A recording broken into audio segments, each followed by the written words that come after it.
Libyan leader Moamar Gaddafi has blamed al-Qaeda and drug-addled protesters for the violence tearing his country apart.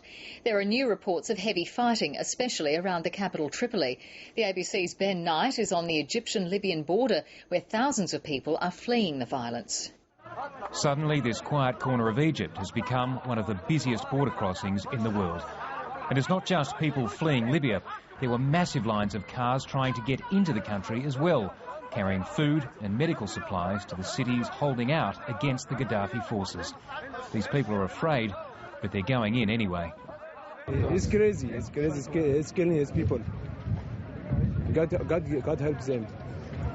And of course, there are the refugees, mostly Egyptians who've been working in Libya, but some Libyans as well.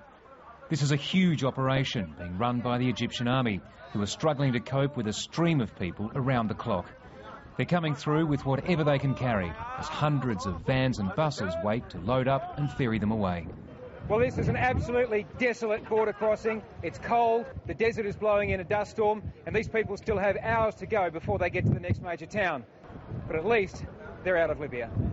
Each day, more emerges of the horror these people are fleeing. This amateur video was purportedly shot in the city of Derna. It's unclear if these are government or opposition fighters.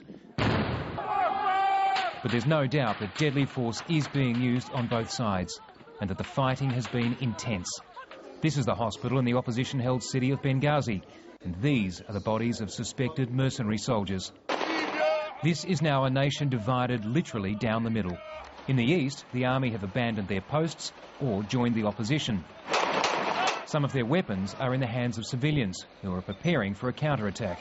But in the capital, Tripoli, Moamar Gaddafi's forces are still in control. There are reports of mercenaries making house-to-house searches. And meanwhile, yet another member of the Gaddafi family has appeared on state television with yet more defiance. I would like to say to all Libyans who loved me, and I loved, that I'm resisting in front of this house.